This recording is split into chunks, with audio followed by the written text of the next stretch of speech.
Bienvenidos al webinar Zoom Tecnología SAI, Estado Ciudadano.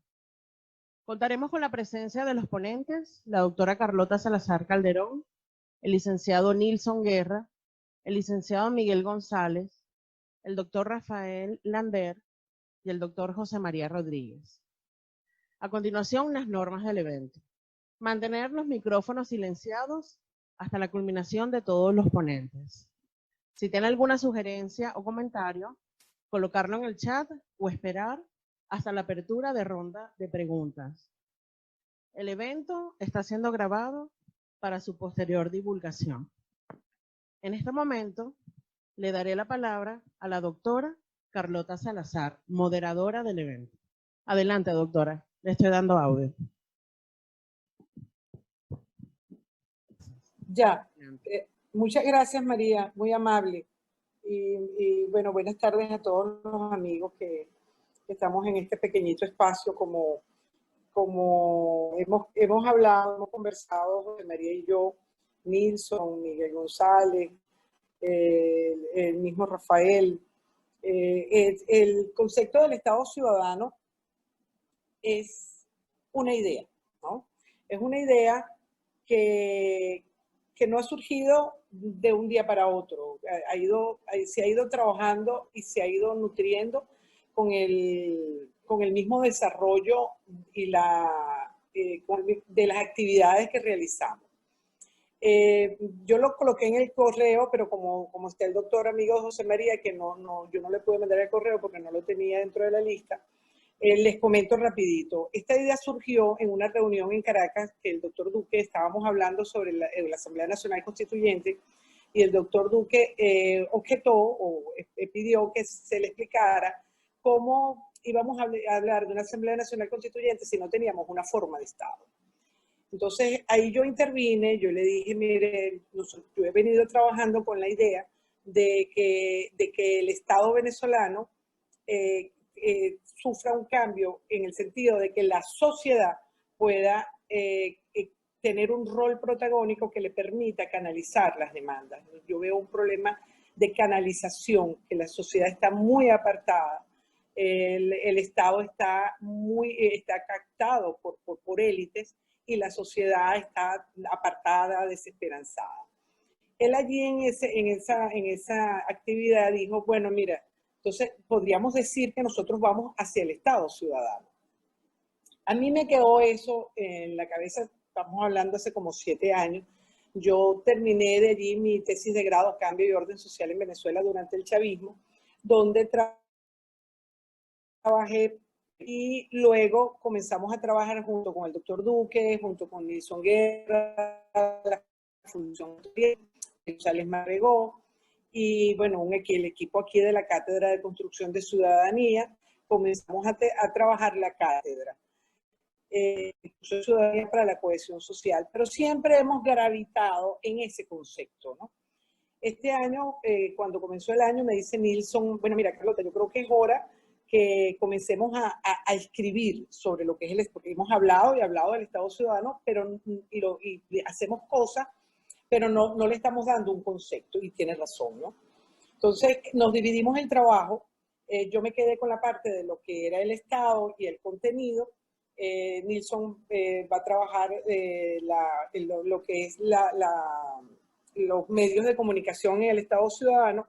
Miguel va a trabajar el grueso del asunto, que es la participación ciudadana, porque por supuesto el Estado ciudadano se nutre pues de un régimen político que sea democrático y participativo.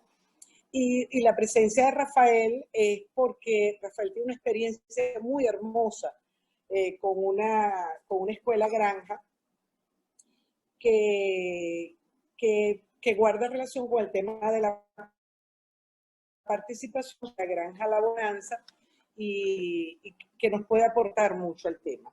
Entonces, para comenzar, vamos a empezar a hablar de lo que es el Estado y a idearnos el Estado como un manto, como un manto que protege a mucha gente, un protector de gente, de un espacio físico, un poco evocando el Leviatán Fox, todas las voluntades en una sola voluntad. un poco evocando el Leviatán de Job, todas las voluntades en una sola voluntad. El Estado es un todo, como lo plantea Kelsen. Es un todo, es un conjunto de gente, territorio, instituciones y organización que le permite, que debería permitirle a la gente que habita, pues vivir bien.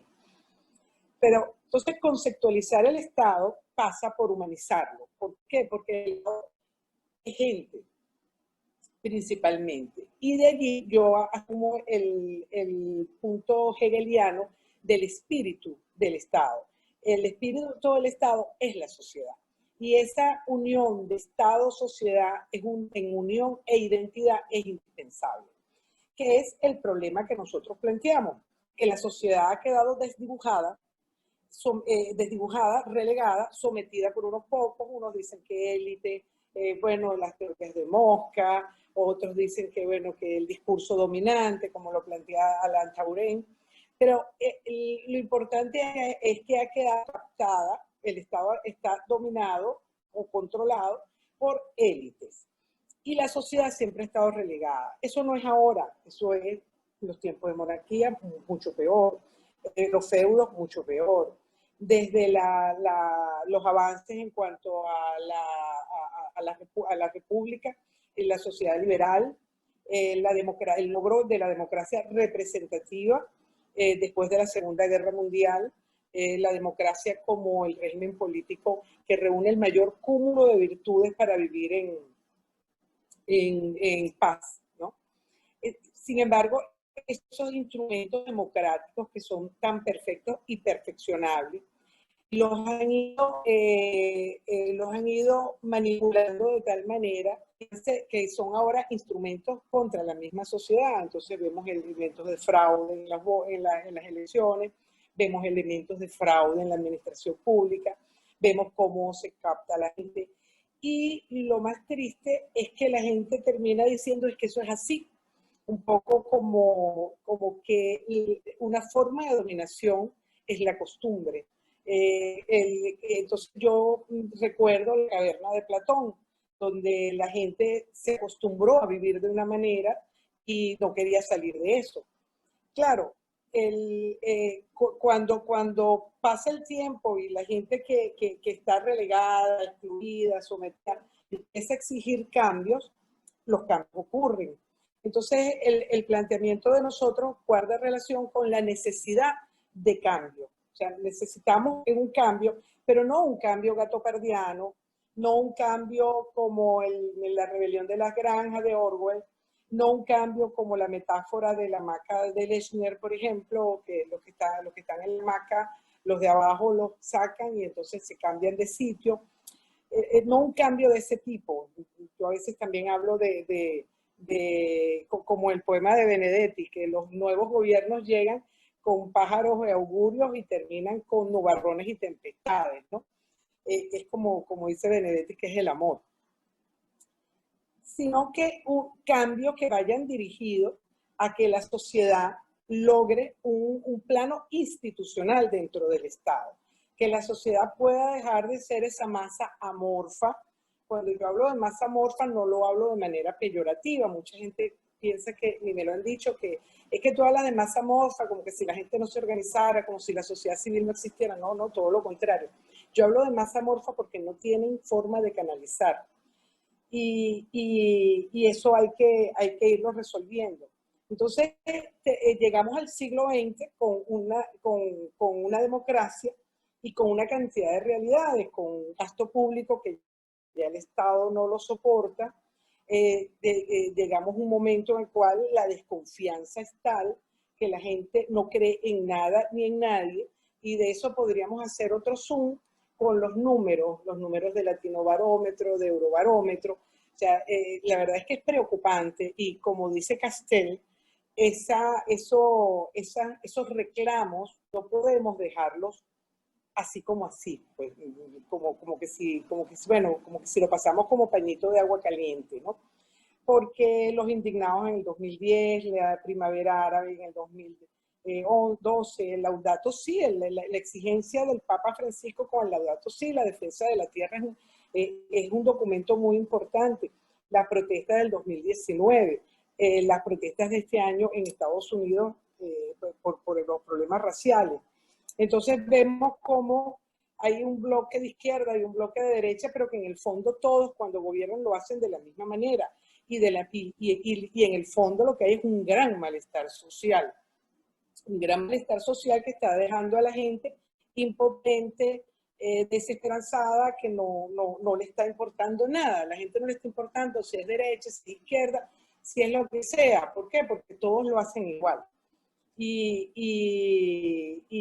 eso es preocupante. Cuando nos referimos al Estado venezolano, desde que es república, Venezuela ha tenido un estado de caudillos, ¿no? Desde 1830 hasta 1935 fueron montoneras, asaltos.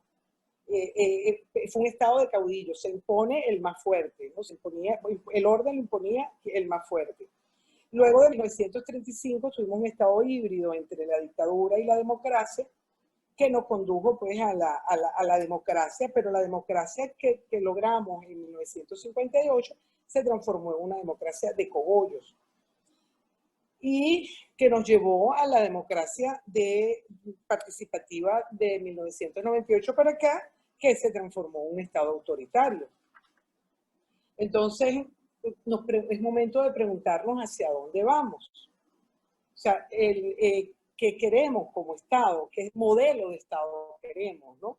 Entonces han surgido corrientes muy interesantes en cuanto a la democracia deliberativa, que plantea formas de comunicación, que lo plantea Habermas, la democracia delegativa, que son las restricciones al poder, que lo plantea O'Donnell, la democracia participativa que tenemos en Venezuela, que en realidad no es participativa, porque el Estado tiene control absoluto de la sociedad. O sea, el Estado venezolano controla a las organizaciones sociales.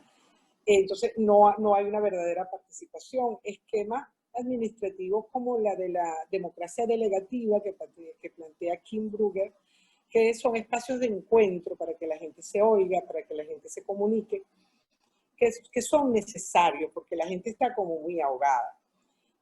Muy ahogada, entonces está como que, bueno, pero ¿qué podemos hacer nosotros? Si ya eso está decidido allí, ya lo decidieron allí, yo no puedo hacer nada. O otros que te dicen, ¿y ellos qué van a decidir? Vamos a esperar a ver qué pasa. ¿Qué dicen? Vamos a ver qué deciden, porque nosotros no podemos hacer nada. O sea, la gente se queda como en lo de ellos, pues el individualismo existe y está latente, está presente en la sociedad venezolana hoy día. El mismo vivo bachaquero, el vivo criollo transformado en bachaquero, porque la gente busca la manera de subsistir, porque el sistema tampoco le permite otra cosa, ¿no? Yo a veces hago la comparación de como en las casas, cuando los padres no se ocupan de los hijos empiezan a portarse mal, y así sacan malas calificaciones, y ahí dicen groserías, y se van para la calle y todo eso. Bueno, así la sociedad. Cuando el Estado no se ocupa de la sociedad empieza también a hacer desastres.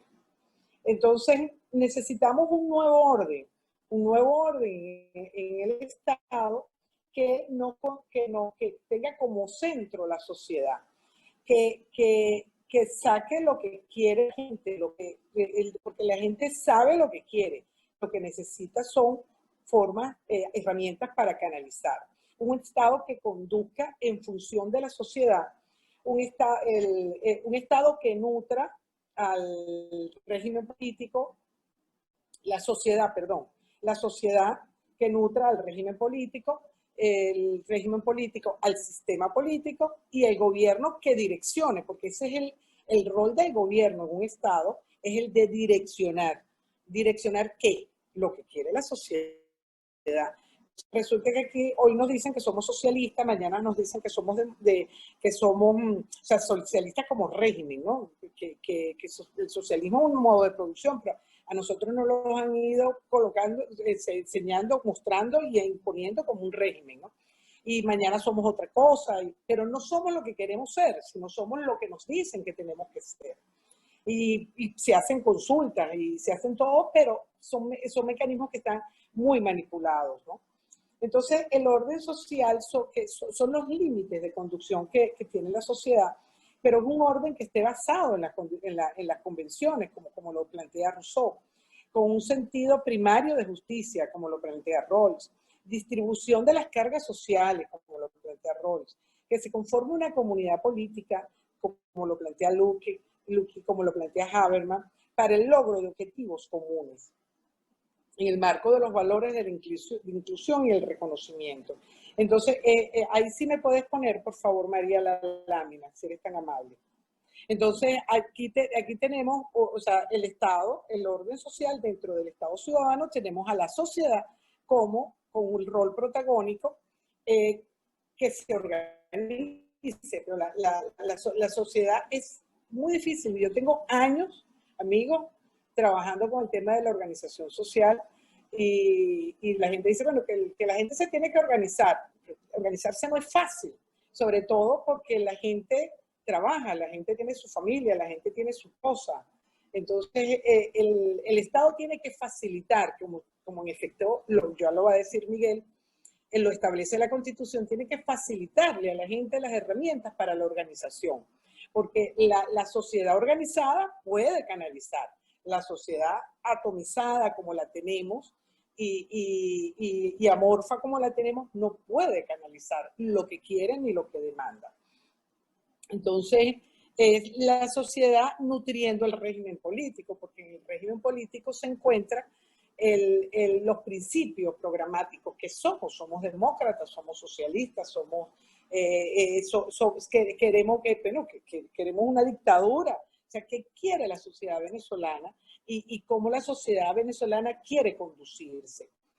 El sistema político son el conjunto de instituciones que viabilizan el régimen político. Las instituciones, los poderes públicos, que tienen que trabajar en función de la naturaleza del régimen. Y el gobierno, pues, lo único que tiene que hacer es direccionar, de tal manera que yo, como sociedad, tenga la libertad de expresarme, de hablar, de exigir, siendo o no del partido que esté gobernando, porque a la final yo voy a votar por quien yo quiera, ¿ok? Y no tengo que estar sometida a que el partido me indique a mí lo que yo voy a hacer, sino que yo tengo libertad de pensamiento y de conciencia para hacer lo que considero que quiero. Entonces, este esquema es un sistema, es el sistema del orden social que se retroalimenta, ¿ok? Ahora, eso abonaría mucho al cambio de la cultura política del individualismo. ¿Por qué? Porque es desde el Estado que se impulsan los cambios. Y la gente, quizás por eso, voy a hacer un paréntesis, quizás por eso la gente dice, bueno, pero ¿cómo es posible que en Venezuela que la gente empezó con los consejos comunales? ¿Cómo es posible que se mete? Claro, porque el Estado, como dice Lechner, impone el orden. O sea, el Estado establece cómo se hacen las cosas y la gente sigue, ¿ok? Y entonces tiene que haber un Estado que realmente propicie la participación ciudadana como un esquema político sincero, cercano, incluyente, reconociendo las diferencias que existen en la sociedad y incluyendo a los diferentes factores sociales para construir cosas, para ir hacia objetivos comunes. Entonces, este Estado ciudadano, ¿cuál es la propuesta de nosotros? ¿Cómo lo podemos materializar? A través, pues me pones la otra lámina, María, por favor. A través, para profundizar la democracia participativa, el Estado ciudadano debe tener un poder ciudadano, pero no un poder ciudadano como el que tenemos en este momento, que es un poder ciudadano conformado por instituciones públicas. No, un poder ciudadano que sea electo, un poder ciudadano que se encargue de incluso las actividades que tiene el INTI, un poder ciudadano que tenga patrimonio propio, o sea, que tenga presupuesto propio, que tenga autonomía, que se encargue que se encargue de organizar a la gente, de llevarle a la gente las herramientas para su organización y para su verdadera y valiosa expresión. Un Estado que forme ciudadanos para la participación y para que sean libres. Entonces, esa es la propuesta, amigos, No sé si me llevé los 10 minutos, creo que sí, creo que me llevé un poquito más, pero ese es el planteamiento. Y bueno, a escucharlos a ustedes y bueno, mira, gracias infinitas por estar aquí. Si somos 4, si somos 5, sabíamos que íbamos a hacer poco, pero empezar esta discusión es muy importante. Ahora yo los voy a dejar con Nilson Guerra, que es director de la Fundación Alberto Adriani, es historiador, es comunicador social y nos va a hablar de la comunicación social en el Estado ciudadano. Al tema de la participación ciudadana. Entonces, en este concepto, pues es el eje, es un elemento de peso y de base importante para nosotros. Gracias, Miguel, por acompañarnos, que estás incluso enfermo y sé que estás haciendo un gran esfuerzo por estar aquí. Buenas tardes, ¿me escuchan? Yo te escucho perfecto. Ok. Bueno, gracias por la invitación a Carlota Salazar, la doctora, mi amiga y activista social y comunitaria de tantos años, además de académica.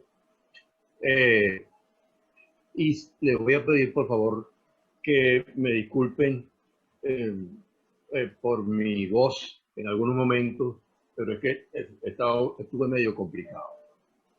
De todas formas, reitero mi agradecimiento a esta iniciativa tan interesante y provocativa que sugiere Carlota con su propuesta o con la propuesta de un Estado ciudadano. Yo voy a hacer algunas consideraciones generales muy precisas y breves para luego entrar un poco más en detalle en el tema de la participación ciudadana. Entiendo, y ya Carlota lo explicó muy bien, que la base del Estado ciudadano es la participación de los ciudadanos en los asuntos públicos. En el presente hay una creciente ruptura entre la actividad estatal, entre la institucionalidad estatal y sus mecanismos de toma de decisiones y los requerimientos y demandas de la sociedad civil.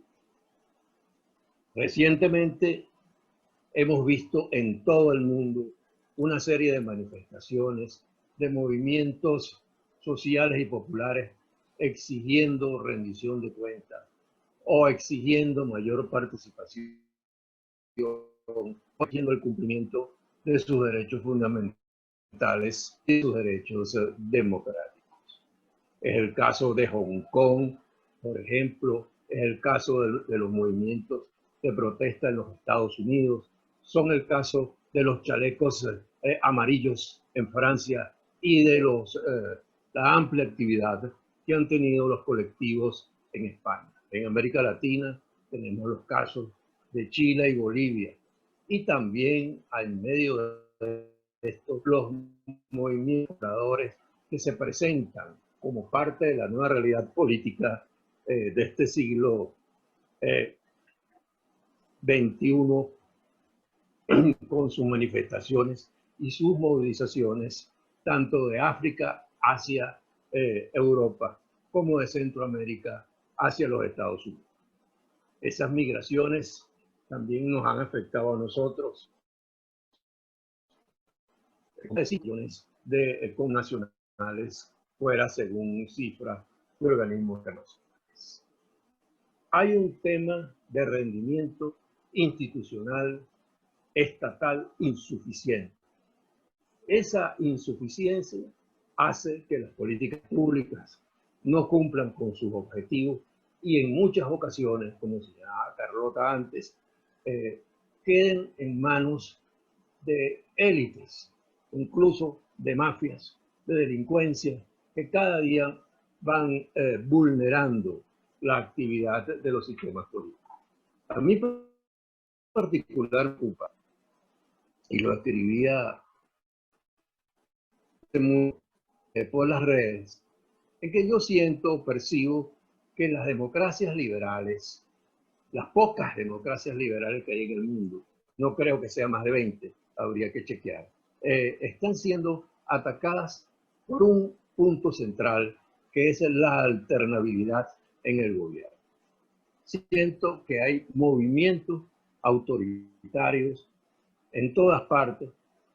Trump puede ser un ejemplo típico de eso. Los conflictos que hay en España entre el Ejecutivo y el Parlamento pueden ser otros, que nos demuestran que hay tendencias que van afectando la división y el equilibrio de los poderes, de afectar definitivamente la calidad de las democracias liberales, de las democracias libres en el mundo. Una segunda observación es que yo siento que la propuesta del Estado ciudadano puede superar la presunta ruptura entre la democracia representativa y la democracia participativa, que no es más, y desde mi modesto punto de vista, que un ardid ideológico. No hay representación sin participación y no va a haber participación sin representación. Lo que sí debe haber es una revisión de los mecanismos de representación política y de toma de decisiones a la luz de la participación de las organizaciones de la sociedad civil. Si nosotros nos damos cuenta, podemos precisar que en algunas naciones, el caso español, lo traigo de nuevo, los colectivos sociales, los movimientos sociales, tienen una incidencia importante en la toma de decisiones de políticas públicas. Es una nueva realidad. Los colectivos, los movimientos populares de Bolivia, que detuvieron un fraude electoral, son parte de un nuevo esquema de participación política que está surgiendo en el mundo. Pero se necesita crear verdaderos canales de consenso, de deliberación, de consulta y de toma de decisiones entre los representantes y los ciudadanos que tienen derecho a, entre otras cosas, exigir cuentas y presentar sus propuestas. Representación y participación pueden unirse incluso para limar elementos de polarización social y política en cierta nación. Y creo que entonces esa superación de esa ruptura entre democracia representativa y democracia participativa puede ser un aporte, podríamos discutirlo, de esa propuesta de Estado ciudadano. Descentralización político-territorial también tendría que, disculpen, tendría que ser tomada como parte de la nueva institucionalidad de un Estado. Se necesita descentralizar. Si queremos que la gente participe, que la gente opine, que la gente delibera, entonces ni la planificación ni la toma de decisiones puede ser concentrada y seguir patrones centralistas. La descentralización político-territorial tendría que ser entonces parte de esa construcción institucional de un Estado ciudadano.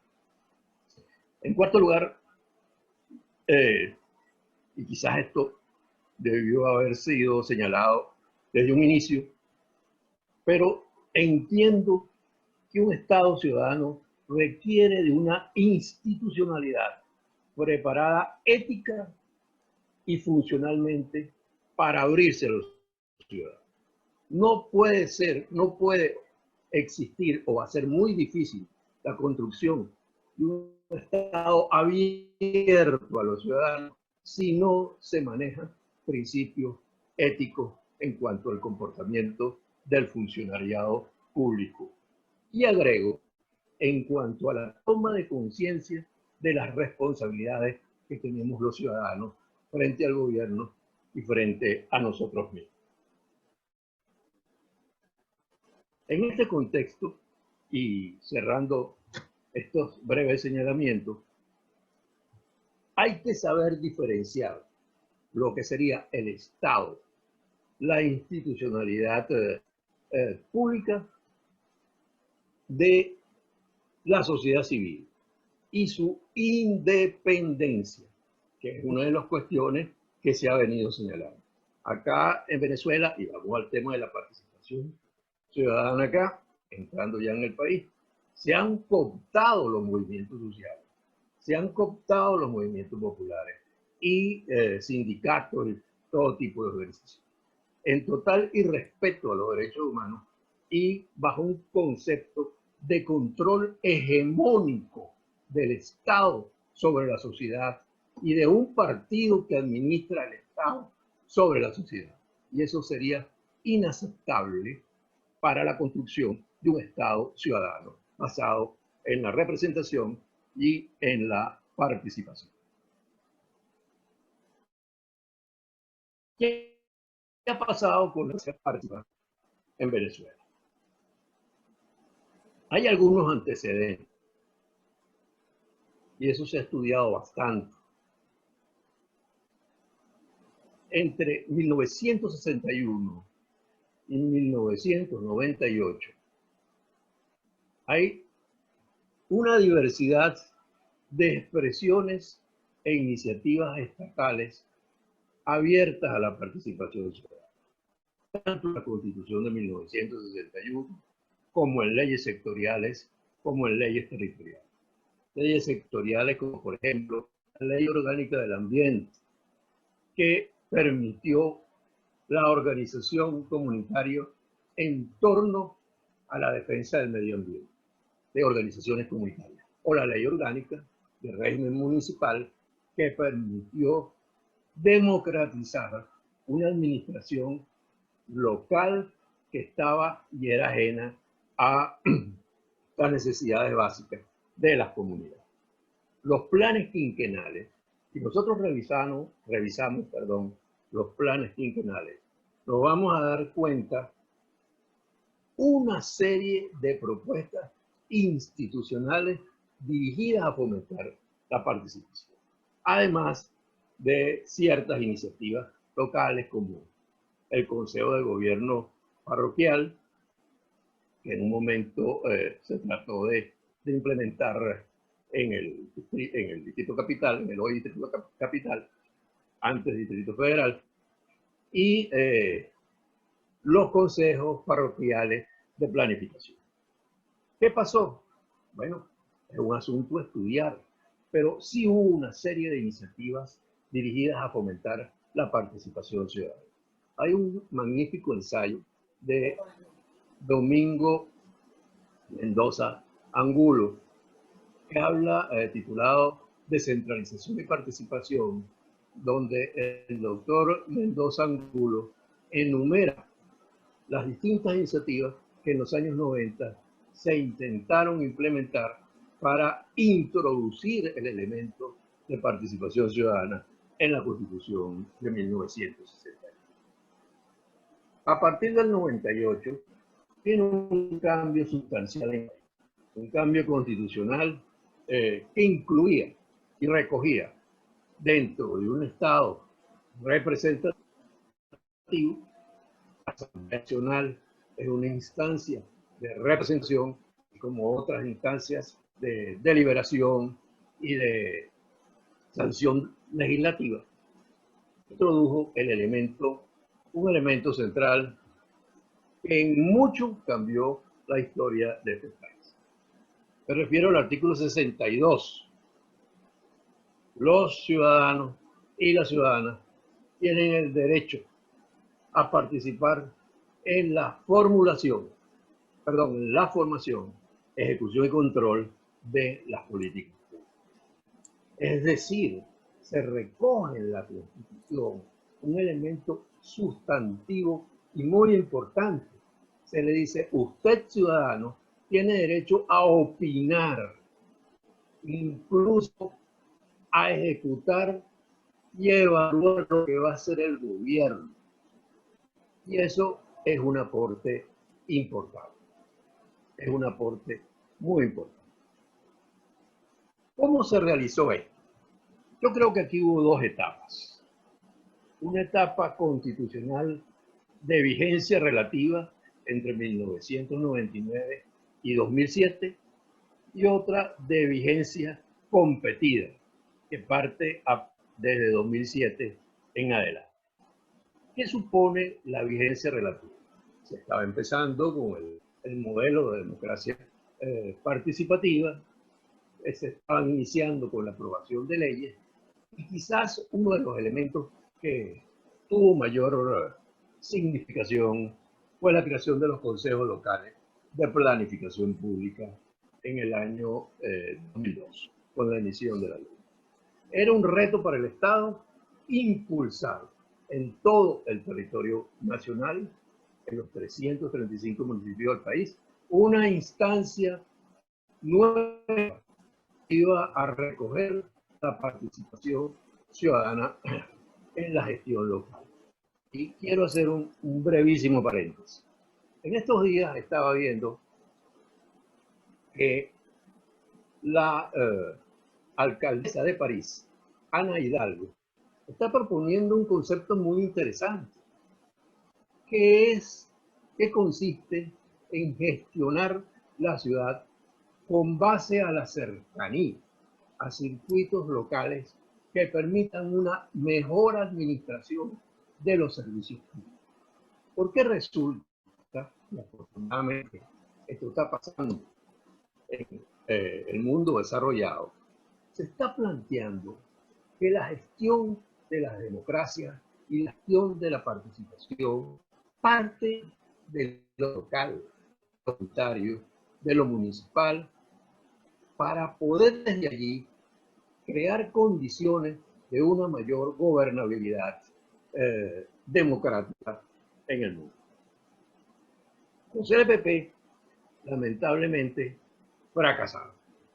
Los LPP fracasaron.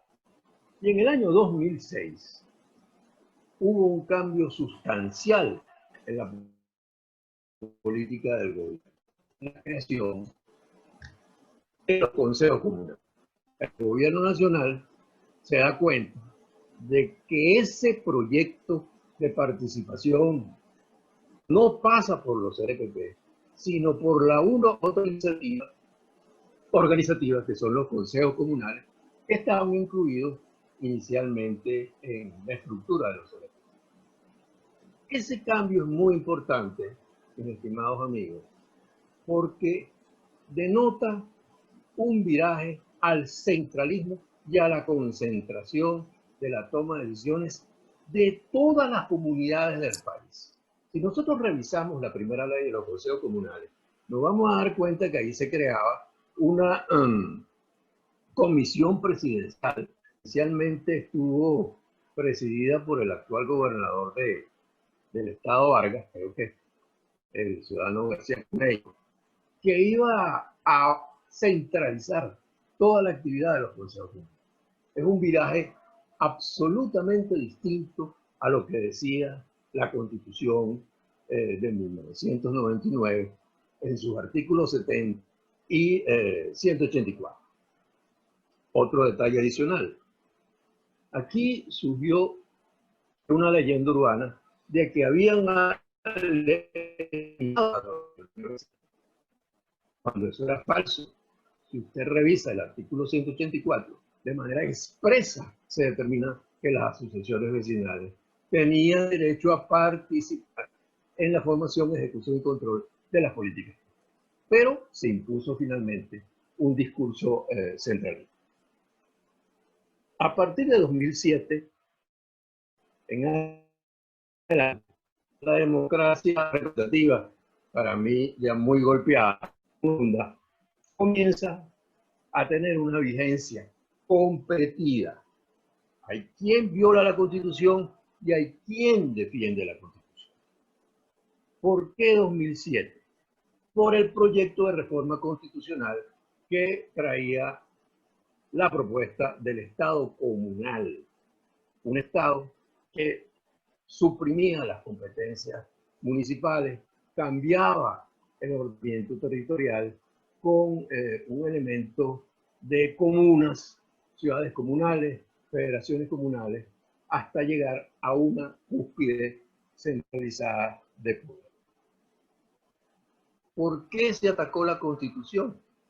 Porque ese referéndum de 2007, que fue derrotado por la sociedad civil independiente, no olvidar esto, el régimen comenzó a aprobar un conjunto de leyes, las leyes del paquete comunal, la ley de las comunas, la ley del poder popular, para tratar de imponer ese modelo.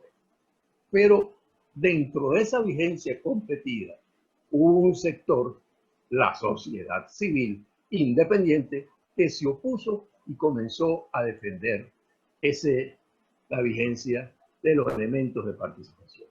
Y esto es curioso, y aquí cito al doctor Gerardo Blay, respetado amigo, además excelente alcalde en Baruta, que una vez él, en unas declaraciones a los medios de comunicación, sostenía que la Constitución del 99, que en un momento dividió la sociedad civil, la sociedad independiente, en el referendo del 2007, cuando es derrotado el proyecto del presidente Chávez, pasa a convertirse en la Constitución de todos, incorporando a todos los movimientos sociales y populares que defendían su autonomía y la posibilidad de seguir participando.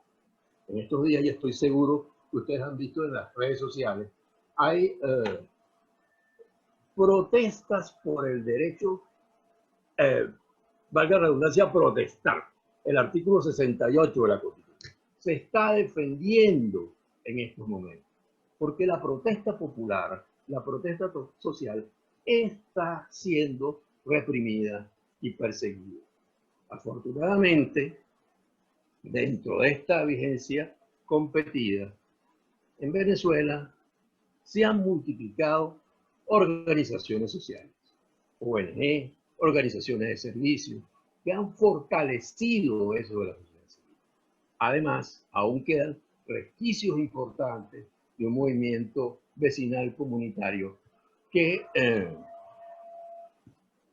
defiende, entre otras cosas, su autonomía, la descentralización y los municipios.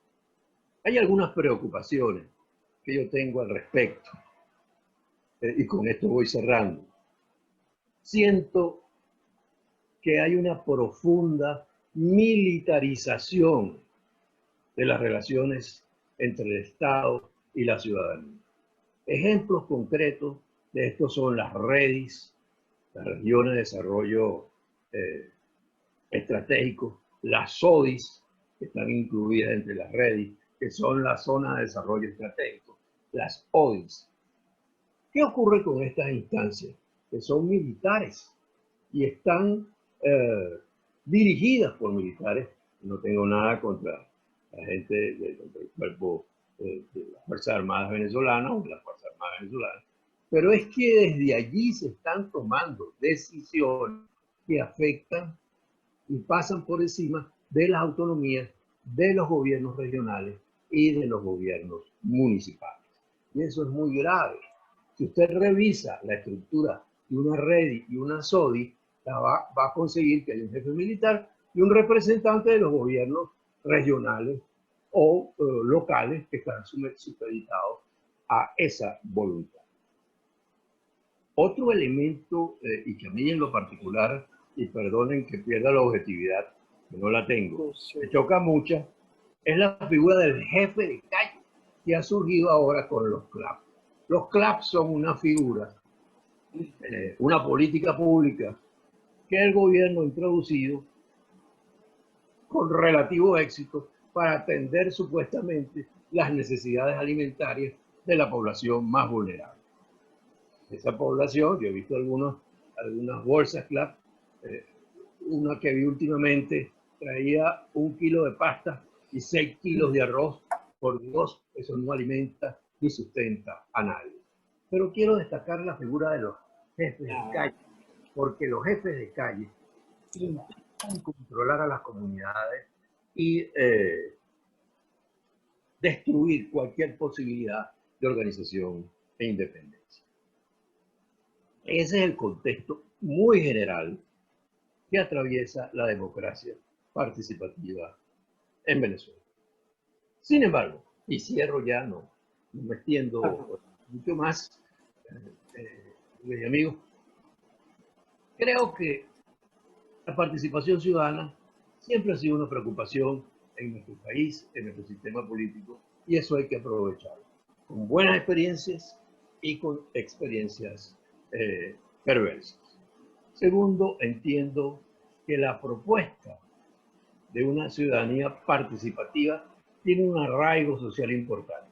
Un ejemplo de eso son las múltiples organizaciones sociales y vecinales independientes que aún existen en el país, que pudiéramos hacer una lista extensa y que activan día a día defendiendo derechos.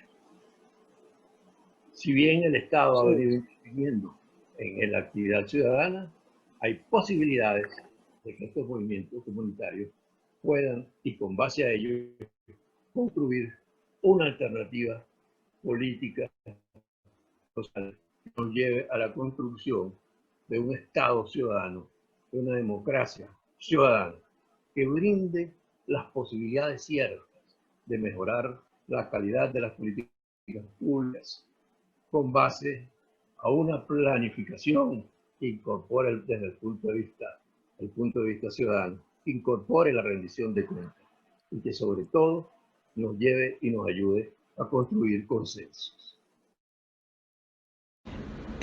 Ahora le corresponde el derecho de palabra al doctor Rafael Lander, que es abogado, pero no está con nosotros como abogado, sino como coordinador e impulsor de una idea de una ecogranja, una escuela ecogranja que se llama La Bonanza, que es una experiencia de organización y de participación ciudadana que nos va a nutrir a todos en el concepto y en el análisis del Estado ciudadano que necesitamos. Hola, soy Rafael Lander, productor agropecuario. ¿Te has preguntado si nuestros hijos y nietos podrán alimentarse bien en un futuro cercano? Este es el panorama que describe la FAO para el año 2050. Esta pregunta nos motivó a comenzar un gran sueño, el de la ecogranja Escuela La Bonanza, como una forma de acercar a los niños y jóvenes al campo venezolano y enseñar a sus mujeres a emprender en su medio. Queremos consolidar este sueño con el apoyo de voluntarios, profesionales y técnicos universitarios. Tu ayuda es muy importante para sembrar todos los rincones de Venezuela con esta idea. Muchos de nuestros amigos nos dicen que estamos locos, que en el campo venezolano no hay futuro. Te invito a sacar el pecho y a sorprender la vida con la ecogranja Escuela La Bonanza.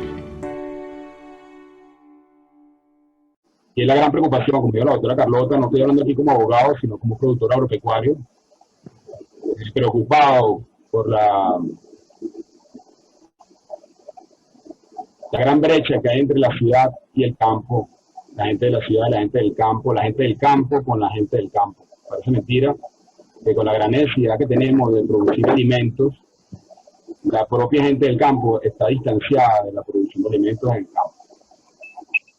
Y llevando esto a lo de la participación ciudadana, es muy importante la parte de la producción de alimentos, porque ¿qué cambio político podemos hacer en el mundo si la gente no satisface sus necesidades básicas de alimentación? Estamos en la base de la pirámide, ¿no?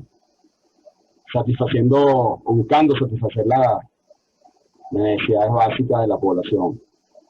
Entonces, ¿cómo formamos ciudadanos hambrientos? ¿Cómo empoderamos a los ciudadanos si estamos totalmente distanciados de un sistema educativo que sobre todo fortalezca y empodere a las personas del campo? Nada más adverso que el campo en estos temas de ciudadanía, en estos temas de participación ciudadana, ¿no? Por eso, bueno, mi presentación está un poco enfocada en el campo, pero aplica para todos los sectores de la sociedad, para todos los rincones del país y para todos los rincones del mundo. Este proceso de abandono del campo no es una fase solamente venezolana o un proceso venezolano, es un proceso mundial. Y como decía el video, necesitamos producir 70% más de los alimentos que producimos en este momento para dentro de 50 años, donde se va a aumentar la población en un tercio.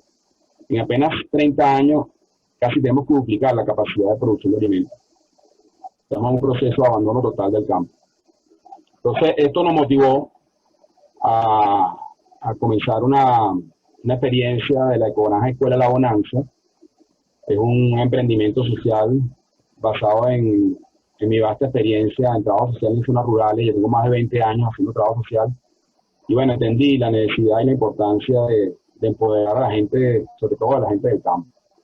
Y bueno, comenzamos este proceso de la Ecogranja Escuela La Bonanza con los niños, las mujeres de nuestros empleados, que por las graves circunstancias actuales tuvieron que ir a la finca para comer y mantenerse.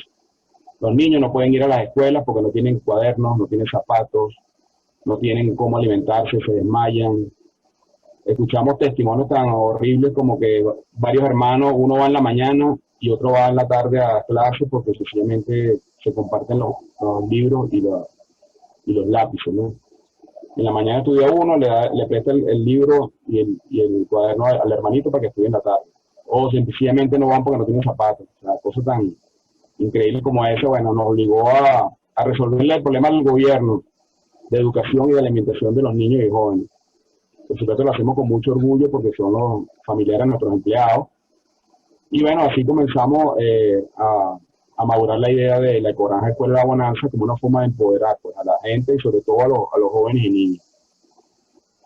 Si puedes ir pasando las fotos para ir viendo más o menos de qué se trata lo que estoy diciendo.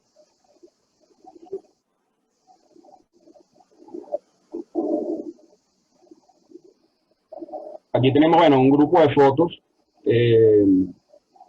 Tenemos la costumbre de que todos nuestros profesionales y técnicos que nos asesoran en las labores difíciles del campo de nuestra empresa, tratamos de involucrar a estos niños y jóvenes en cada una de las especialidades de los profesionales.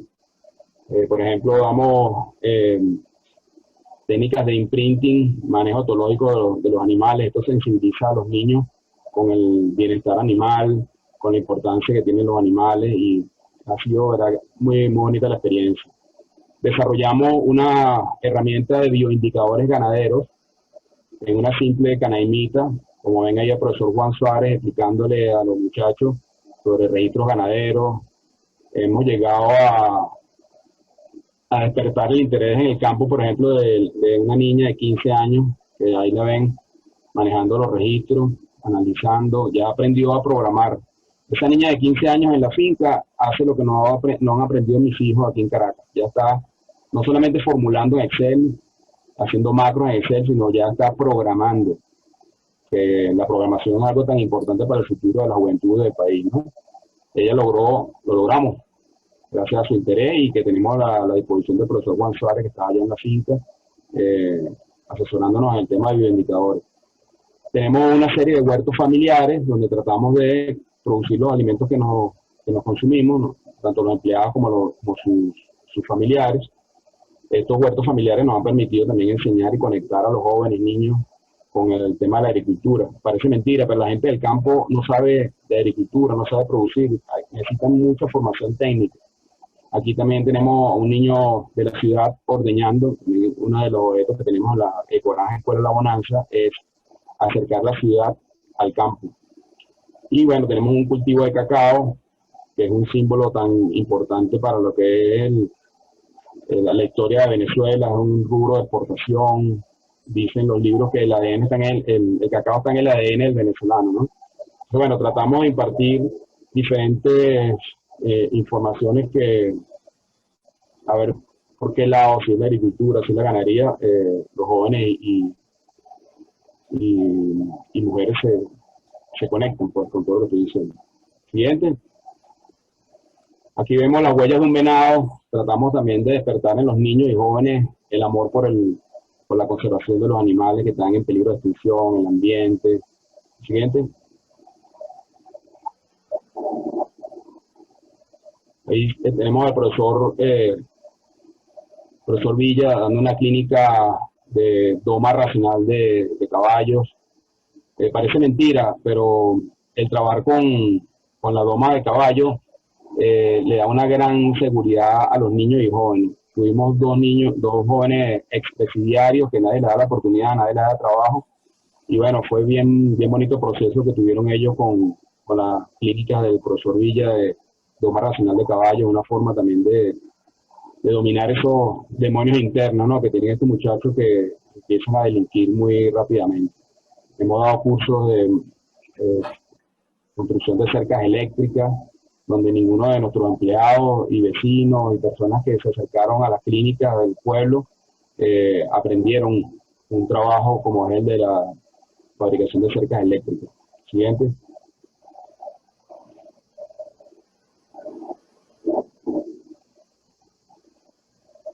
Aquí tenemos a la profesora Ladis Córcega de la Universidad Central de Venezuela, dando una clínica de poda de formación de plantas de cacao.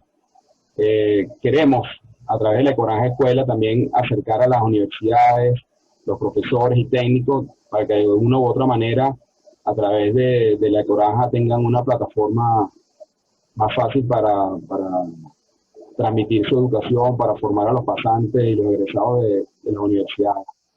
Y en otra de las fotos tenemos a 4 niños de la ciudad recibiendo una clínica de bioconstrucción, aprendiendo a hacer bloques de adobe.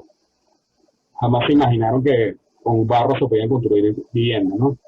Entonces, bueno, más o menos, a grosso modo, eso es lo que queremos y estamos haciendo, porque ya lo están viendo que lo estamos haciendo con la foto, pero bueno, con financiamiento propio. Y bueno, queremos que esta experiencia vaya a todos los rincones del país. Vamos a agregar este testimonio de esta stakeholder, hablando en la terminología SAI. Y qué mejor que ella misma hablando con 15 años y ya todo lo que expresa. Adelante. Osmari, cuando llegaste a la Ecogranja de la ciudad, ¿sabías algo del campo? ¿Cómo llegaste a la Ecogranja Escuela La Bonanza? Bueno, llegué porque mi papá trabaja allí y de verdad que no sabía del campo, no conocía mucho del campo. Osmari, ¿y qué aprendiste cuando llegaste a la Ecogranja? ¿Qué áreas aprendiste? Bueno, aprendí sobre la agricultura, el manejo de las tierras, el sistema de riego. También me gustó trabajar mucho en la ganadería. Ese fue el área que más me gustó. Me puse a ayudar a los veterinarios. La Ecogranja me dio la oportunidad de estar yo con los veterinarios y bueno, y vacuné. Y de hecho esa fue el área que más me gustó. Y trabajaste con registros ganaderos, ¿no? También. Trabajé con registros ganaderos. El profesor Juan Suárez me estuvo enseñando en Excel a programar, a formular. Y eso fue una experiencia muy agradable porque aprendí eso en la Ecogranja. Osmari, ¿y qué aprendiste en registros ganaderos que te llamó tanto la atención? Bueno, me gustaron mucho los índices, bueno, aprendí sobre ellos, por ejemplo, el IPC, IPP, que es índice parto-concepción y intervalo entre parto-parto, el buen secado de una vaca, la revisión del análisis de cada vaca por su producción, y eso nos ayuda a tomar buenas decisiones en la ganadería y en el trabajo de una finca.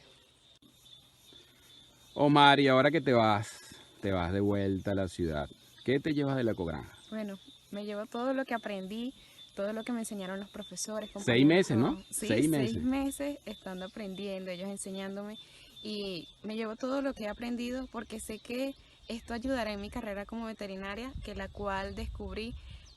¿Descubriste la pasión de la veterinaria aquí en la Ecogranja? En la Ecogranja Escuela La Bonanza, sí, lo descubrí allí y esa es la carrera que quiero estudiar, y gracias a ellos y gracias a la Ecogranja que me dio la oportunidad de aprender.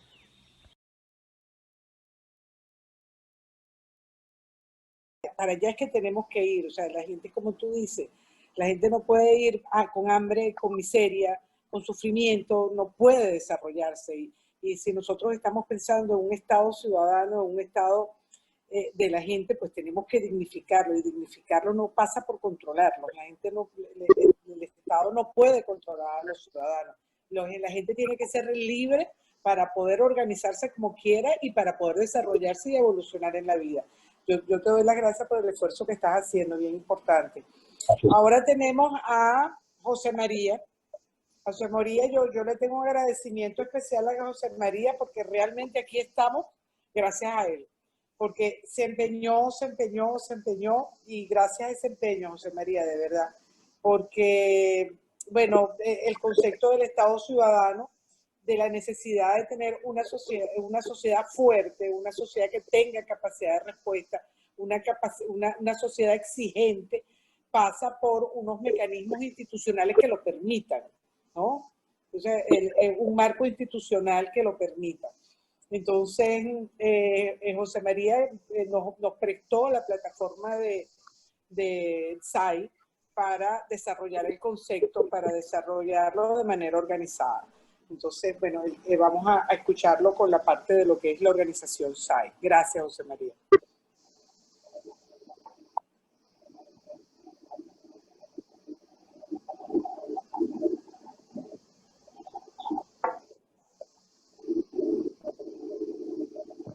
Adelante, doctor José María, por favor. Reactive audio. Ajá, ¿se me escucha ahora? Sí, perfecto. Bueno, muy bien. Agradeciendo entonces en primer lugar a Carlota por esta oportunidad pues, de que conversemos un poco, no solamente sobre el interesantísimo concepto del Estado ciudadano, que ya nos hemos venido, digamos, empapando poco a poco con la documentación que nos envía ella y además con la participación de las personas a quienes hemos escuchado. Lamentablemente no logramos terminar de escuchar la presentación de Nilsson, ¿no? Pero la idea, con lo poco que escuchamos, está clara. Y yo creo que, por supuesto, esto no es sino el comienzo de esta experiencia que a través del SAI vamos a ir profundizando poco a poco. En los 10 minutos que yo tengo, yo voy a extraer de lo que he escuchado hoy para darle referencia a mis palabras, que van a ser un poco, digamos, conceptuales en el área de sistemas y de organización, pero quiero hacer foco en el concepto de poder ciudadano, que bien nos explicara Carlota, y voy a hacer ver cómo es que la herramienta SAI nos permite desarrollar ese concepto de poder ciudadano, que en buena medida ya la intervención de Miguel González, cito textual en una parte de su intervención, la necesidad de crear canales de consenso, deliberación, consulta y toma de decisiones. Cuando combinamos entonces el concepto explicado por Carlota de poder ciudadano y luego lo dicho por Miguel González en cuanto a los canales de consenso, y subrayo la palabra canales de consenso, deliberación, consulta y toma de decisiones de los ciudadanos, ahí entra el SAI como la herramienta que va a permitir que esto se haga. Porque una cosa es conceptualizarlo, ¿verdad?, como algo que deba hacerse, y de esto vemos mucho en la literatura científica que ocurre a menudo, que es que algunos autores, por supuesto, nos dan una descripción del deber ser de algo, pero uno se queda con la sensación, ajá, pero ¿cómo se come eso? Ajá, ¿y cómo vas a hacer eso? ¿Cómo es que tú vas a crear los canales para que se haga el consenso? Entonces hay uno, ya más adentrado en la cuestión organizativa y de sistemas, dice, bueno, tienes que tener algún mecanismo generador de consensos, y cae en los elementos metodológicos que se dan la mano con los aspectos organizativos. Y todo esto se reúne en la tecnología SAI. Ahora, esta lámina que vemos aquí, que se les va a hacer llegar a ustedes porque no vamos a digerir este material en 10 minutos, ¿verdad? Lo que nos está hablando es de un concepto que está hoy en día bien entendido y manejado, que es el de, en inglés, stakeholder, que en español traduce interesados. ¿Interesados en qué? En el proyecto. Porque el enfoque que le damos en el SAI es que se trata de un proyecto. En otras palabras, llegar al Estado ciudadano es un proyecto, es una dirección que hemos tomado nosotros como grupo humano, ¿verdad?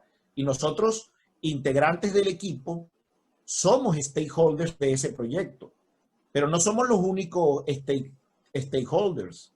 En el programa que presentó Rafael de la Granja, la niña de 15 años es un stakeholder. Los muchachos son stakeholders. Los profesores venidos de las universidades son stakeholders. En otras palabras, el concepto de stakeholder, y por eso su traducción en español, interesados en el proyecto, es extremadamente amplio. El número es muy grande. Entonces, a la hora en que Carlota, como coordinadora del proyecto Estado Ciudadano, revise el número de stakeholders, estamos montados, amiga Carlota, en las miles de personas. ¿Cómo entonces tú manejas las relaciones? Porque el SAI es un sistema para manejar las relaciones sociales. Los sociólogos dirían, una vez conformado el sociograma, los actores sociales dentro de ese sociograma se relacionan, interactúan. ¿Y cómo tú controlas eso manualmente? Imposible. No hay manera.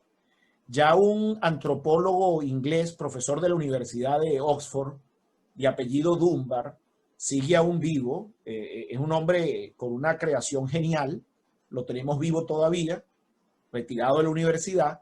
Él generó el concepto del llamado número de Dunbar, que establece que el ser humano, por definición, por ingeniería del cerebro, no maneja más de 150 nombres. Yo no voy a desarrollar la teoría de Dunbar aquí. Cualquiera de ustedes que haga Google en el número de Dunbar va a encontrar la historia completa, pero es fascinante porque es lo que le da sustento al SAI. Si Carlota o Rafael o Miguel o cualquiera de nosotros aquí se plantea un proyecto, pues su cerebro no está diseñado, Dios no lo creó para que manejara más de 150 relaciones.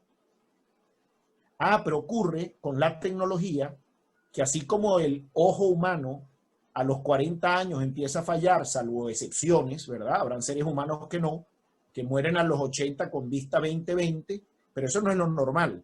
Lo normal es que a los 40 años el ojo humano se deteriora como cualquier otro órgano, y si no es por el auxilio tecnológico, los lentes, no pudiéramos ni leer, ni escribir, ni llevar una vida normal.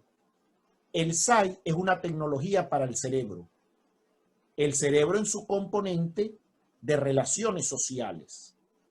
Ya esto, Goldman, que fue aquel autor que revolucionó el mundo con sus teorías de la inteligencia emocional y posteriormente de la inteligencia social, ha desarrollado estos conceptos, digamos, a un nivel ya que tocan el dominio público, ya salió de la academia, ya salió de los laboratorios. El libro de inteligencia emocional se hizo un bestseller no entre profesores, sino en el común. Y si nos vamos nosotros al campo de la politología, el libro de Putman sobre democracia y por qué funciona la democracia, se hizo un bestseller no entre los académicos. El libro de Putman se hizo un bestseller en capital social, en el mundo del común, porque se ha logrado llevar estos conceptos a eso, a los niveles, digamos, no sofisticados desde el punto de vista de conocimiento. El SAI es entonces, para ir cerrando la idea de la definición, un sistema que administra las relaciones sociales entre los seres humanos, permitiéndote que el número sea, no les voy a decir infinito, pero de miles, de cientos de miles de personas. O sea, que Carlota puede integrar al Estado ciudadano y nosotros como equipo podemos integrar al Estado ciudadano cientos de miles de personas y manejar esas relaciones con absoluta eficiencia, donde la niña de 15 años en la granja, una vez que entra al SAI, bueno, ella cumplirá 16, 17 y 18 y el SAI no pierde relación con ella, por supuesto, si sigue siendo un stakeholder del proyecto. Y lo mismo la profesora, y lo mismo el que participó en el proyecto 1, 2 y 3 y 4, porque los proyectos de la granja van a ir evolucionando y los actores sociales van a variar. O sea, las relaciones no es nada más lo que signifiquen hoy, octubre del 2020, sino esas relaciones van evolucionando y los seres humanos dentro de la red, dentro del sociograma, y es lo que los sociólogos llaman atributos, tienen también sus atributos que varían, porque hoy yo tengo 40 años, pero el año que viene tengo 41 y luego tengo 42. Y si hice un estudio y tengo un curso avanzado en algo, ahora mi capital humano, subrayo, no capital social, capital humano, aumentó. Entonces, el SAI lo que maneja es capital social. Tampoco voy aquí a explicar detalles de lo que es capital social. Para los politólogos, esto tiene un ángulo, para los sociólogos tiene otro ángulo, para los psiquiatras otro ángulo. En general, en las ciencias sociales, el concepto de capital social es manejado por las distintas ciencias sociales, pero nosotros en ingeniería y en las matemáticas específicamente, también manejamos todo lo que es el concepto de teoría de redes, que nos permite, a través de una ciencia llamada el Social Network Analysis, SNA, de lo cual también pueden Google y van a encontrar toneladas de información, hacer análisis científicos de las redes sociales para que el proyecto se potencie y los resultados y objetivos del proyecto sean alcanzados de una manera eficiente y efectiva, que es imposible alcanzarlo sin la herramienta tecnológica. De tal manera que lo que yo planteo aquí hoy y lo que esta lámina habla es, y está en inglés y en español, de cómo las relaciones dentro de cualquier sistema humano interconectado y articulado, en donde los actores sociales son simplemente nodos desde el punto de vista matemático, y por eso el número puede ser de 100 o de 1000 o de cientos de miles o de millones. No hay absolutamente ninguna limitación en el número. Entonces, pasa a la siguiente lámina, por favor, María. Aquí al final lo que quiero que vean es la referencia bibliográfica. Observen la fecha, 2019, The Stakeholder Perspective, Relationship Management to Increase Value and Success Rates of Complex Projects. O sea, estamos hablando de literatura científica de hoy, en la cual está fundamentado el SAI. Nosotros no tenemos conocimiento, por eso no me tomen esto como un acto de pedantería, sino sencillamente de que no tenemos conocimiento de que haya un sistema similar en operación en el mundo. Mantenemos contactos con universidades a nivel planetario. Yo vivo en Canadá, vivo a 3 cuadras de la Universidad de Ottawa, donde tengo toda la literatura científica que se me ofrezca. Estoy en contacto con profesores de la Universidad de Ottawa y no hay referencia de un sistema similar al SAI.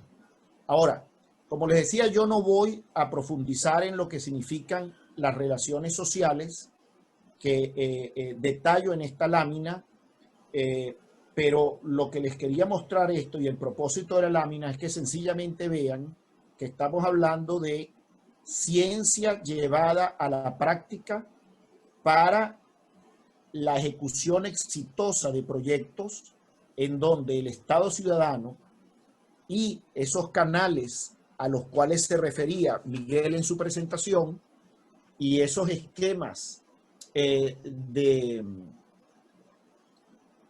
comunicación, deliberación, consulta y toma de decisiones son justamente lo que permite el SAI hacer. O sea, cómo tú integras a ese gran número de personas donde cada uno se sienta parte de ese esquema. Cada uno es un actor donde su historia, sus planteamientos, su participación es tomada en cuenta y en donde si se va a hacer una consulta, usted puede consultar al 1.000.000 de personas si es necesario, o a 100 o a 1000, no hay limitación. Entonces, a los interesados en el tema, por supuesto, vamos a quedar en contacto. Estas láminas se les van a poner a la disposición cuando, como estas conferencias están siendo grabadas, cuando cada quien tenga ya la copia pues, de la versión que va a estar ubicada en el canal de YouTube de la tecnología SAI, la hemos puesto lo suficientemente en pantalla como para que dé tiempo de leer lo que ahí dice y analizarlo. Y, por supuesto, arriba también están los teléfonos de nosotros, la manera de contactarnos, porque, repito, esto es algo que comienza hoy. Entonces, la segunda y última lámina, o la tercera y última lámina, por favor, María, es simplemente para que vean cómo la tecnología SAI es aplicada en un concepto de una organización empresarial, por ejemplo, en este caso, empresa Metas de Vida, y aquí tienen de lo que se encarga esa empresa, cuál es su portafolio de proyectos. Recuerden que SAI significa proyectos. Hay que trabajar en proyectos. O sea, SAI está hecho para la conformación de redes sociales físicas. No estamos hablando de las redes sociales Internet y Facebook. No estamos hablando de eso. Estamos hablando de redes sociales conformadas por actores sociales de carne y hueso en cualquier parte del mundo, integrados a través de la red. Entonces, el caso a la derecha es un caso que hemos venido discutiendo con el politólogo John Magdaleno. Con él hemos hablado de la conformación de una red de 1 millón de personas en Venezuela. Él la llama red de activismo, red nacional de activistas. Y estamos pues en esos intercambios de ideas, ¿no? Y lo quise poner aquí como un ejemplo porque el número es interesante. Magdaleno habla de un activismo social por la redemocratización. Y entonces ese sería un SAI político-social. Pero a la izquierda tenemos un SAI empresarial, en donde un empresario dice: yo tengo una empresa para educar y capacitar a la gente en áreas claves de su vida, como la salud, las ventas, las finanzas, de manera de guiarlos en el desarrollo de proyectos sólidos que creen capital social. Recuerden, el SAI es un sistema para crear capital social. Lo que pasa es que creo capital social en un proyecto de Estado ciudadano, pero también puedo crear capital social en un proyecto de una granja, o puedo crear capital social en un proyecto como este que mostramos aquí a la izquierda, ¿verdad? En donde el portafolio de proyectos de esa empresa es vender planes de ahorro y protección, seguros y finanzas, entrega de productos químicos a domicilio, ¿verdad? También tiene otro proyecto esa empresa de enviar estudiantes a aprender inglés a la Universidad de Florida. Como ven, es una empresa con fines de lucro. Esa persona no adquirió el SAI con otra finalidad sino hacer dinero. Está utilizando el SAI para hacer dinero. Ahora, el SAI de Carlota, el SAI del Estado ciudadano, no es un SAI cuyo fin es hacer dinero. Es un SAI con el fin de constituir un poder ciudadano que permita esas articulaciones de las cuales hemos hablado para crear canales de consenso, toma de decisiones, ¿verdad? Y el SAI que plantearía el ejercicio de John Magdaleno es un SAI, lo dice la misión, para organizar un activismo social por la redemocratización de Venezuela. Finalizo diciéndoles pues que este video va a estar en el canal de YouTube, que lo muestro en la parte baja de la lámina. Sencillamente, si ustedes van a YouTube y dicen Tecnología Social Adaptativa Inteligente, van a encontrar ahí el canal, y este video lo vamos a poner ahí para que esté al acceso de quien quiera pues hacer referencia a él. Y sencillamente con el link del canal, cualquier persona que tenga el link pues va a poder acceder a esto. Gracias. En realidad el tiempo que todos hemos tenido es muy breve para desarrollar nuestras propias ideas, pero yo creo que ha sido suficiente como para que el concepto de lo que es el SAI y cómo el SAI le va a dar soporte para garantizar el éxito del Estado ciudadano. Porque creemos que sin una herramienta como el SAI se hace muchísimo más difícil lograr los objetivos que nos estamos planteando en el Estado ciudadano. Gracias por su atención. Vamos ahorita a pasar entonces Excelente. para la ronda de preguntas y respuestas. Por favor, es importante que levanten la mano las personas que quieran participar. Para levantar la mano, ven un icono. Cuando colocan participantes, se le abre un listado y hay un icono debajo que dice levantar la mano. Así yo puedo ir en organización dándole la palabra a cada uno de ustedes. Ya. En este momento le doy la palabra al señor Rafael Lander. Señor Rafael, por favor, activa audio.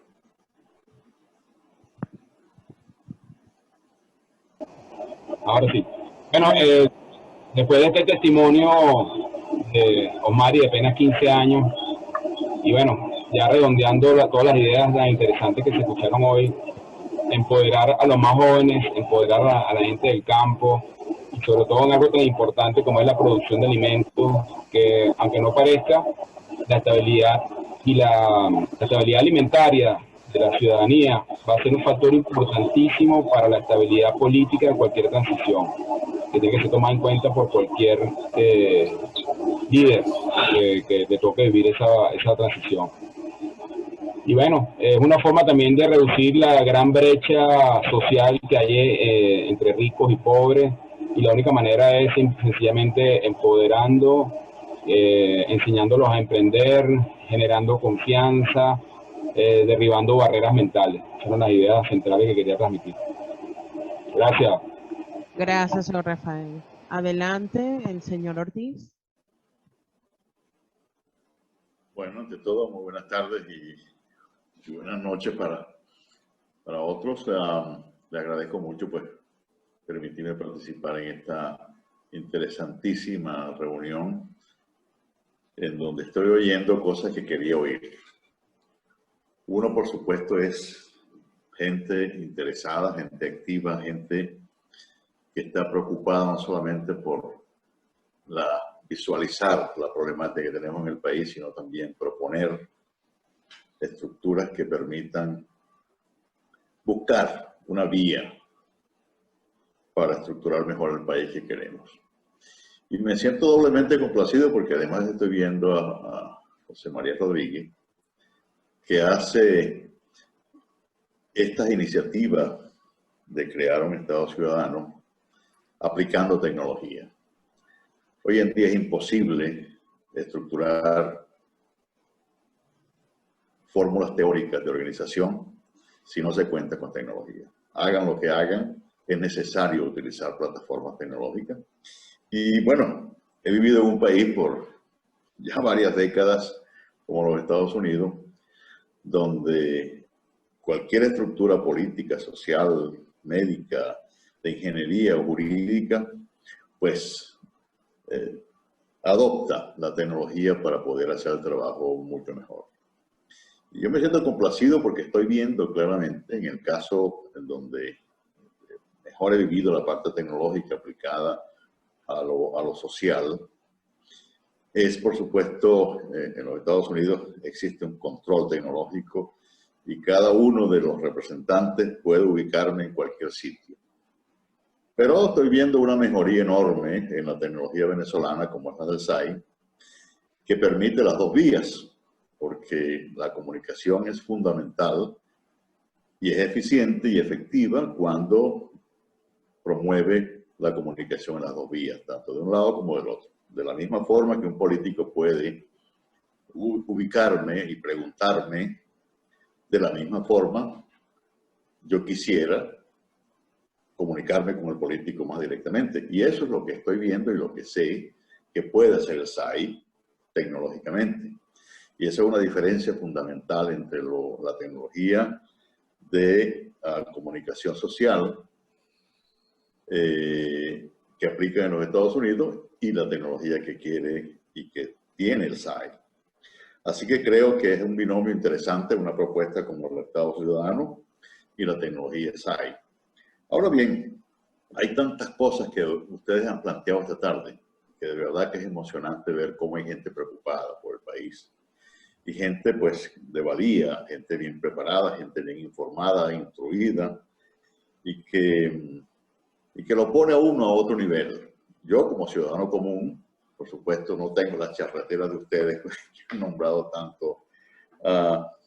tanta literatura, porque la literatura que puedo yo más referir con mejor propiedad, pues la literatura médica, que aplica a lo social, por supuesto, porque una sociedad enferma físicamente, enferma mentalmente, enferma, tan enferma como está la sociedad venezolana, muchas veces es difícil entender cómo curarla, qué medicina aplicar.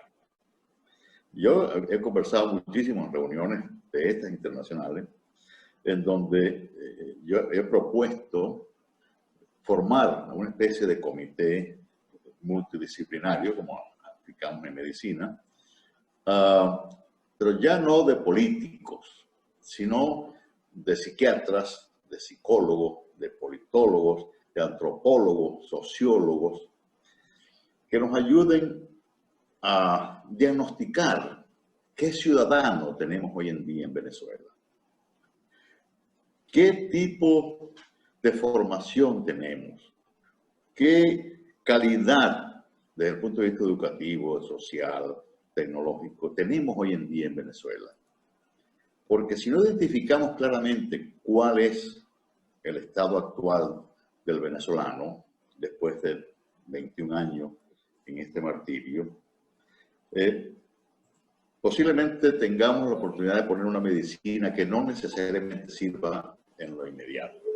Y quiero referirme en esto, por supuesto, a cualquier iniciativa que pretenda modificar un poco la estructura social de Venezuela, en este caso el Estado ciudadano, porque he oído pues a la doctora Carlota,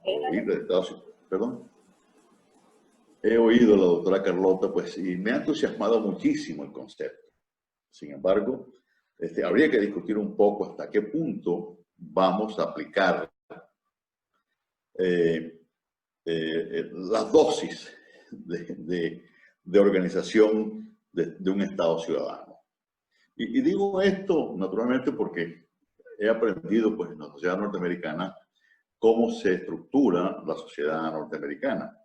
Es bastante diferente en muchos casos. En primer lugar, por lo heterogéneo que es cualquier país, como en Venezuela mismo, pues los gochos son diferentes que los orientales y diferentes a los llaneros y diferentes a los caraqueños. Y muchas veces lo que es bueno para el pavo no es bueno para la pava, hablando en buen criollo.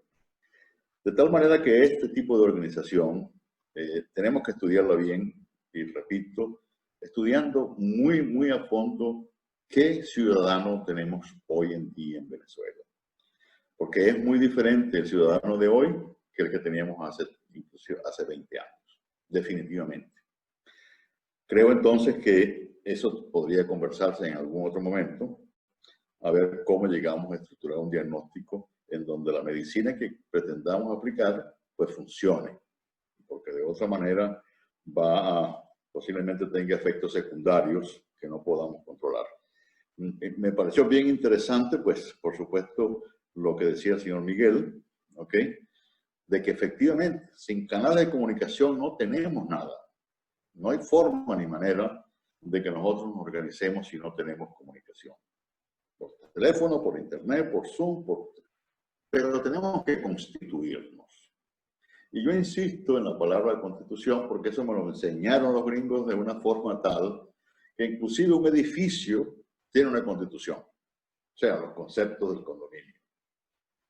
Pero la organización está ahí, y lo decía muy bien el señor Miguel, la organización de una estructura, de un Estado ciudadano, inicia en lo local.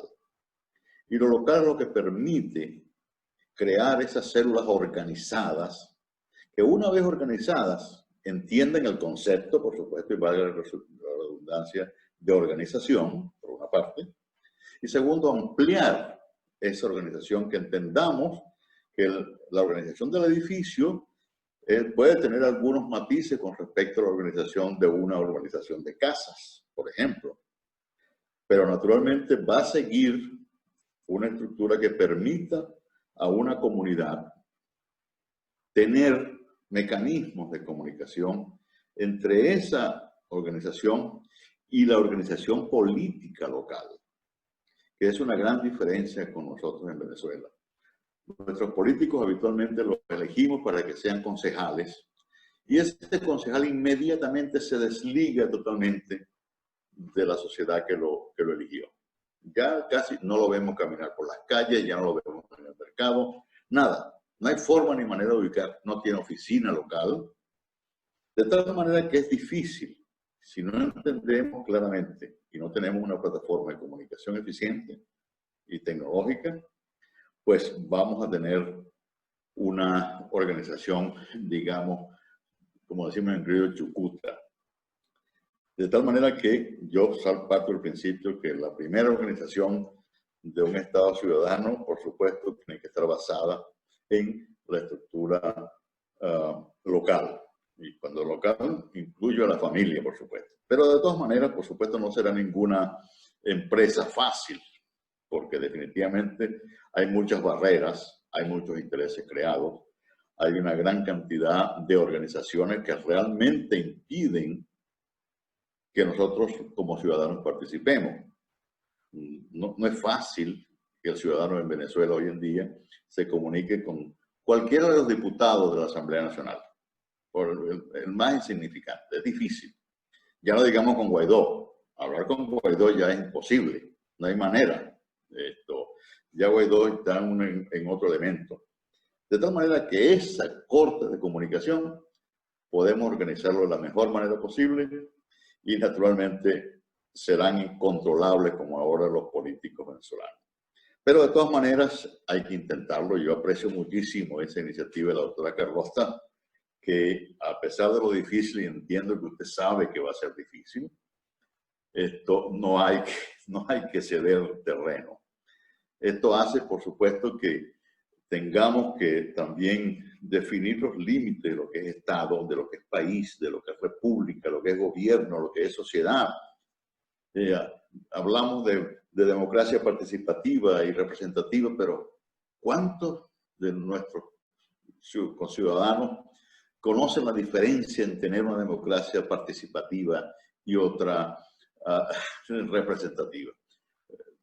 Realmente tenemos los enunciados, pero no entendemos los conceptos. De tal manera que creo que estas discusiones me parecen interesantísimas y siempre le digo a mis amigos, mira, a mí no me importa estar 2, 3, 4, 5 horas aquí, pero tenemos que comunicarnos, porque la tarea no es fácil y en 10 minutos no va a poder ni la doctora Carlota, ni Miguel, ni el doctor Lander, ni José María definir todo lo que queremos. No es posible. Tenemos que continuar en un esfuerzo grandísimo para poder llegar a un punto que nos permita ver una plataforma, una estructura organizada que tenga éxito. Porque si no, en Venezuela tenemos muchísimas organizaciones, ONG de todas las pintas y colores. Pero si vemos, lo predominante es la estructura de un régimen dictatorial. No hay manera posible, por más que organizados que esté el foro social, el foro de conflictividad, los partidos políticos, usted nombre lo que quiera. Pero los que mejor están organizados, y además tienen recursos, es el régimen. Ellos tienen una estructura común, tienen una orientación clara, por supuesto muy nefasta, pero son los que están mejor organizados. Y hay una sola voz. Nosotros no, nosotros tenemos 400 voces. Unos definen una cosa, otros definen otra cosa. Eso no es malo. Pero por favor, comuniquémonos. Sentémonos tanto como sea necesario para que definamos claramente qué queremos, cuáles son los mejores criterios que debemos aplicar, dónde podemos aplicar las medicinas, porque probablemente lo que plantea cualquier político a veces es irrealizable, ¿ok? Y difícil, pero para ellos, ellos tienen voz, tienen una plataforma, tienen una tarima donde hablar. Pero yo no conozco muy bien cuál tarima tiene la doctora Carlota, ¿ok? Entonces no hay espacio que nos den. Tenemos que buscar esos espacios y buscar la fórmula de que nos oigan. Y yo, por Por cierto, quiero cerrar ahorita esto con lo que ahora están planteando en la Asamblea Nacional, que nos están hablando de una consulta popular. A mí y lo digo muy claramente, y lo escribí, me parece un insulto que a mí me pregunten si yo apoyo lo que he apoyado siempre, que presionen un gobierno para que salga. Me preguntan una segunda pregunta, si yo rechazo las elecciones de diciembre, si eso lo he respondido 1000 veces, que no quiero eso. ¿Cómo van a preguntar lo que yo he respondido ya? No entiendo cómo poner a un pueblo a participar, ¿ok? En que me responda unas preguntas que antes que me las preguntaran el gobierno, la Asamblea Nacional, yo la vengo respondiendo hace años. Así no podemos nosotros interesar a participar un pueblo. No creo que esa sea la forma. Tenemos que buscar, si queremos que un pueblo participe, tenemos que plantear de una forma, una estructura organizativa, por supuesto, y eso es fundamental, que cree compromiso y una plataforma tecnológica que sostenga esa comunicación. De tal manera que le agradezco muchísimo que me hayan oído, quizás hasta un poquito de ganas de hablar mucho más, pero esto ya tendremos otra oportunidad y de verdad pues les agradezco mucho haberme invitado. Gracias por sus palabras, señor Ortiz. Yo estoy bien emocionada, ¿no? Vamos a decirlo así, con escuchar las expresiones de ustedes. Porque si bien es cierto, esto ha ido gestándose con la idea de muchas personas, no solo es una idea mía, o sea, es una idea de un conglomerado y yo siento que hay una necesidad de eso. Me encantó la expresión del doctor Ortiz, que ciudadano tenemos, ¿no? Y que pudiéramos a través, doctor Ortiz, que con su participación, trabajar ese grupo de psicólogos, psiquiatras, que hay gente que ha trabajado mucho eso, Capriles, ¿qué venezolano tenemos? El concepto del vivo criollo, el utilitarismo, el individualismo anárquico, todos esos conceptos que se han venido trabajando, que lo tenemos como parte de nuestro ADN, ¿no? De la viveza, ¿no? La sanganería, en cuanto hay para eso. Pero yo descargo, nada más un comentario, yo descargo ese comportamiento del venezolano en que el sistema no le permite otra cosa, ¿no? Yo creo mucho en la institucionalidad, en que desde la institucionalidad es que se pueden resolver las cosas. Pero sí, si nosotros tenemos un Estado que tiene como objetivo la atención primaria del ciudadano, de ese ser humano que necesita superarse, de ese ser humano que necesita, en lugar de un mall, necesita un banquito para sentarse cuando camina 3 cuadras y un sitio donde botar la basura, cuando en un parque, que son cosas pequeñas, pero que son cosas importantes para nosotros como seres humanos. Si tenemos un Estado preocupado por eso, entonces por las cosas que le interesan a sus ciudadanos, la situación puede ser otra. Pero me parece importantísimo si usted pudiera, y se lo pregunto, desarrollar ese estudio a través de esta metodología. ¿Qué ciudadano tenemos? Porque lo que usted acaba de decir es correcto. ¿Es el mismo ciudadano de hace 20 años? Es imposible, ¿verdad? Entonces, le pregunto eso para dejarlo pendiente. Por otra parte, lo que planteó Miguel de los puntos vulnerables de la democracia liberal también lo podríamos trabajar a través de este concepto del SAI. ¿Cuáles son los puntos vulnerables? Porque para irnos un poco más allá del tema de la derecha y la izquierda, que a mi juicio siempre va a haber derecha, siempre va a haber izquierda y siempre va a haber de todo.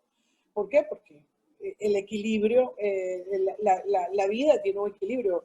Esto dice que la política es un ser vivo, y como es un ser vivo, también tiene equilibrio. Entonces hay gente que piensa de una manera, gente que piensa de otra, pero esos dos pensamientos pues buscan un equilibrio para la estabilidad, ¿no? Yo creo mucho en eso, pero eso podríamos desarrollarlo, se lo pregunto a Miguel. Continuar desarrollando el contenido del Estado Ciudadano, que por supuesto aquí es un abreboca. Yo al doctor Ortiz le voy a enviar más tarde, me envía su correo y yo le envío la presentación, que también es un concepto inacabado todavía, estamos trabajándolo. Hay que continuar trabajando. Las políticas públicas en el Estado Ciudadano, yo se lo plantearía a Rafael, ¿okay? En el sentido de las políticas agrícolas, las políticas de infraestructura. O sea, claro, él trabajaría la parte agrícola. La descentralización desde lo local es fundamental en un Estado ciudadano. El desarrollo de la democracia y el fortalecimiento de la democracia participativa es fundamental, pero eso iría en el contenido del Estado, ¿no?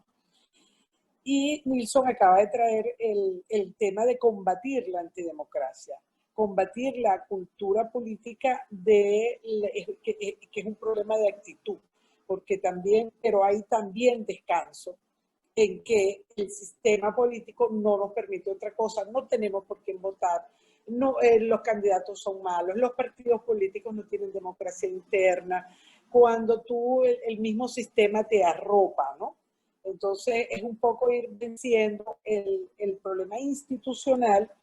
Yo creo que va a ir cediendo la cultura política, porque cuando tú hablas con la gente de manera individual, la gente está clara en lo que está pasando, lo que pasa es que se sienten impotentes y no tienen cómo contrarrestarlo. Un poco el tema de la canalización de los espacios que planteó Miguel que creáramos. Entonces quería dejarles eso como preguntas, no sé si nos da tiempo de terminarlo, si lo dejamos para otro site o si también les presento un informe más tarde, también había pensado eso, pero hay demasiados puntos y demasiado importantes como para que nos vayamos sin una tarea. Como dice mi amiga Luz Aldazoro. Tenemos que poner...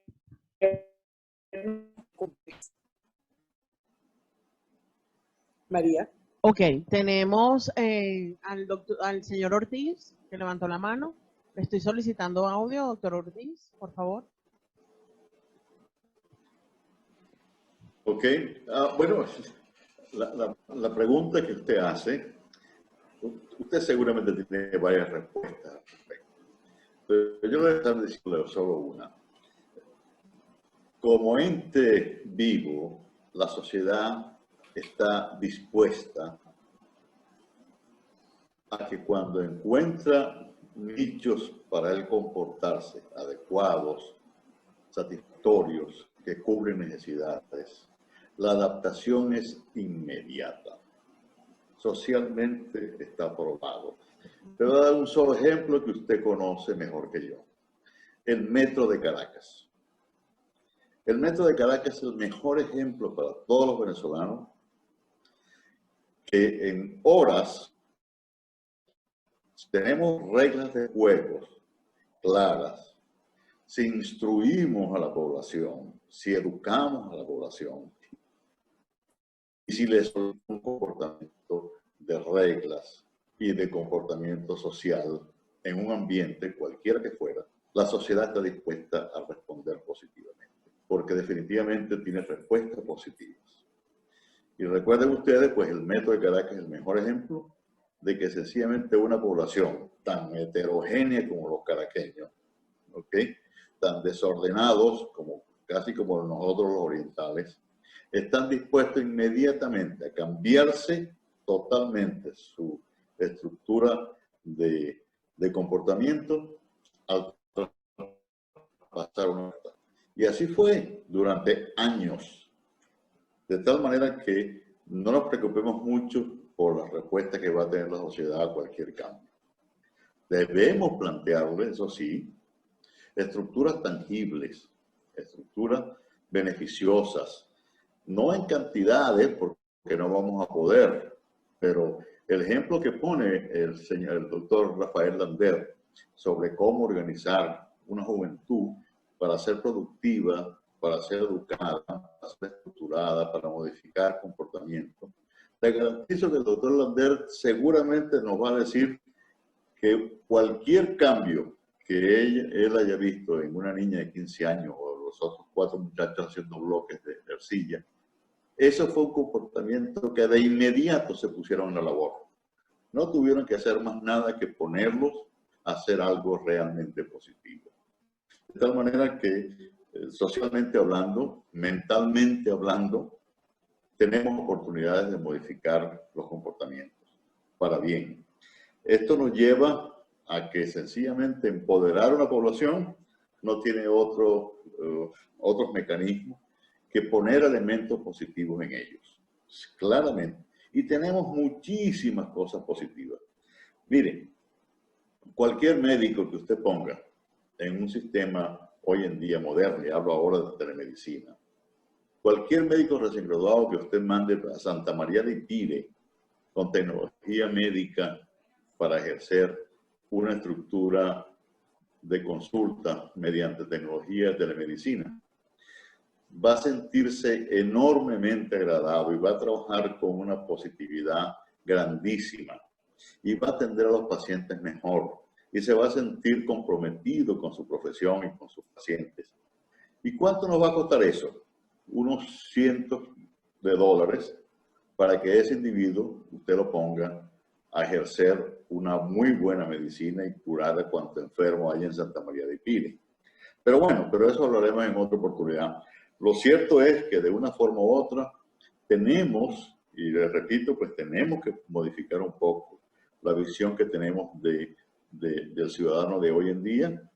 Y si usted me lo pregunta, pues yo quiero llegar tristemente a una conclusión de que en Venezuela hoy en día, desafortunadamente, tenemos casi que el título de habitantes de una geografía, más que de ciudadanos de un país. Y esto hace que veamos las cosas un poco diferentes, porque es claro que el reto es grandísimo. Recuperar todo lo que nos ha sido destruido en Venezuela no va a ser nada fácil. Reconstruir la Universidad de Oriente, donde yo me gradué, no va a ser nada fácil. Igualmente la ULA, igualmente la Universidad de Zulia y la central misma. Yo no sé cómo nos ha destruido el aula magna, pero lo que sí es cierto es que tenemos cómo recuperar. Tenemos los recursos, tenemos el capital humano, pero volvemos al punto y es lo importante de esto que usted está diciendo es tener claramente cómo tenemos un Estado ciudadano y no como hasta ahora un Estado de habitantes. De tal manera que vamos a ver cómo revertimos esa situación, ¿bien? Y luego de eso, pues por supuesto el camino será más fácil, porque todo el país está esperando un cambio positivo. Yo llegué a la conclusión muy recientemente de que uno de los elementos bien importantes para el venezolano hoy en día es el bachaquero. Es importantísimo para un venezolano hoy en día tener un bachaquero de confianza. El que le supla la harina pan, el que le supla oro y ahora le supla la gasolina. Es un elemento que se ha convertido en la salvación desastrosa de suplir lo que necesita un individuo. Y así, dentro del estado caótico y destructivo de Venezuela, tenemos hoy en día que la gente está dispuesta a buscar nuevas formas de trabajo en este ambiente tan deteriorado. Hay gente que ahora se ofrece para remolcar carro, para empujar carro a una cola de gasolina. Dios mío, el venezolano está dispuesto a hacer cosas. Pero, ¿qué sucede?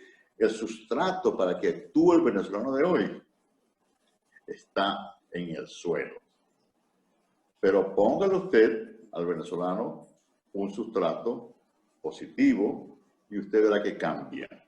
Cambia enormemente porque definitivamente lo que necesitamos es eso. Nosotros ahora, y yo concluyo con esto ahora, es que en el mismo sentido de empoderar a un ciudadano, yo les dije antes, por supuesto, que las preguntas que me hicieron en el edicto que sacó la Asamblea Nacional de las 2 preguntas estas, ahí me estaban preguntando casi que de qué color es el caballo blanco de Bolívar. Porque yo apoyo y rechazo lo que me están diciendo. Pero yo cambiaría esa pregunta, por decirlo de alguna manera. Yo lo cambiaría porque el pueblo de Venezuela emita un mandato a nuestros representantes políticos de la Asamblea Nacional para que cumplan con la destitución de Maduro, y ahí discutiremos la forma, porque ya de una forma u otra lo desconocimos hace unos años atrás. También definitivamente le haría un mandato de que sencillamente me nombre un gobierno de transición inmediata. Yo no quiero más presidentes interinos y presidentes ficticios y presidentes. Tenemos 3 asambleas nacionales, tenemos 2 presidentes, tenemos 3 Cortes Supremas de Justicia. Ya tenemos de todo por triplicado. No, yo cambiaría todo eso y decirle, mira, si me vas a consultar que yo emita como pueblo organizado un mandato para que ustedes cumplan con esto que yo estoy mandando, porque si el artículo 5 de la Constitución, el poder reside en el pueblo, pues entonces vamos a hacerlo cumplir. Porque 300 y pico de artículos que tiene nuestra Constitución, ¿quién se la sabe? Nadie. Entonces, ¿cómo hacemos que un contrato social como la Constitución la entendamos, la sepamos? Es imposible, doctora. 350 artículos de la Constitución no nos permiten a nosotros saber por qué contrato nos regimos. Y eso es un contrato. ¿Ok? Y yo pongo el ejemplo de Estados Unidos, tiene 27 artículos. La Constitución tiene 7 artículos y 27 enmiendas. Más nada. Ahí está puesto. Los británicos ni siquiera tienen Constitución. Por Dios. Iniciamos un proceso de cambiar toda esta estructura que no nos permite movernos, nos inmoviliza y cada quien la utiliza de la forma que mejor le conviene. Entonces, sigamos entonces con este tipo de organización, sigamos en este concepto y vamos a ir buscando cómo nos organizamos socialmente para ser ya no habitantes de una geografía, sino ser verdaderos ciudadanos. He dicho. Ok, gracias. Tiene la palabra el señor Segundo. Señor Segundo, por favor, le estamos reactivando audio. Adelante, puede hablar. Buenas tardes. Buenas tardes. Oye, realmente es un placer haber estado hoy atendiendo esta invitación que me hizo Carlota. Carlota, te felicito, realmente me place mucho y creo que tus metas deben estar dentro de las alcanzadas. Me place mucho escuchar que exista teoría. El doctor Ortiz realmente tiene unos planteamientos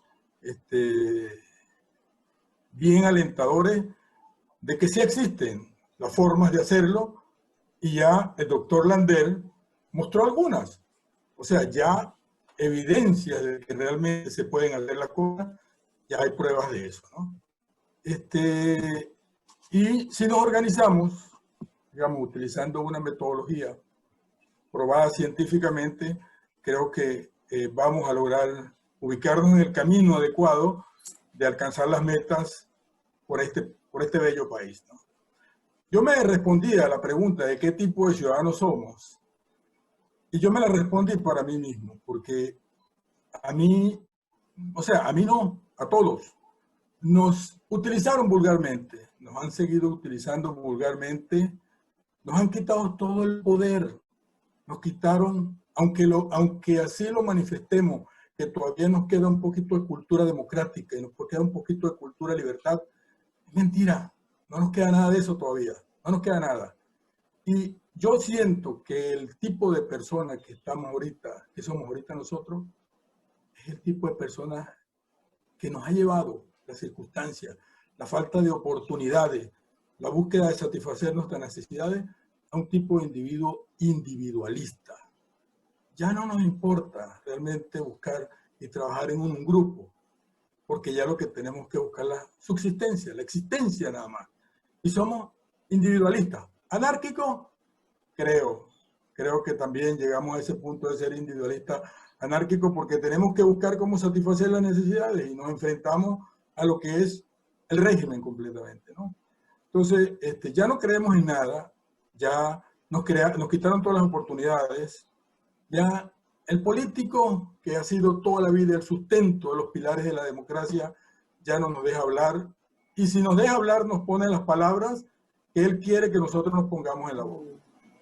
Entonces, yo creo firmemente que hay un gran empuje en esta tarde. Para mí ha sido maravillosa. Me siento muy halagado. Quiero a lo mejor seguir participando en este tipo de cosas. No soy el erudito, el político que realmente, porque nunca lo he sido así, pero sí me doy cuenta de que necesitamos de cada uno de nosotros para seguir adelante en esta lucha que es participativa del ciudadano, y que sí necesitamos que el ciudadano se sienta empoderado en cultura democrática y en cultura de libertad, y que por supuesto las oportunidades estén presentes en todo momento. Gracias, verdaderamente, muchas gracias. Gracias a usted. Adelante, señor Rodolfo Gil.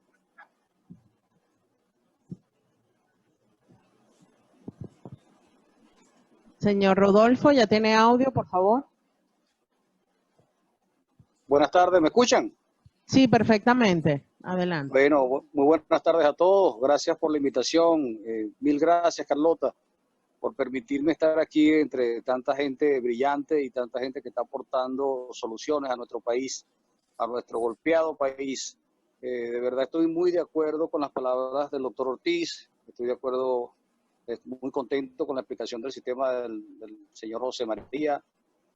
Rafael Lander, que lo he seguido detenidamente en sus presentaciones anteriores con respecto a su escuela granja. Bueno, felicitaciones a todos. Estoy de verdad muy emocionado con lo que va a representar SAI para nuestras organizaciones y para el futuro de este país.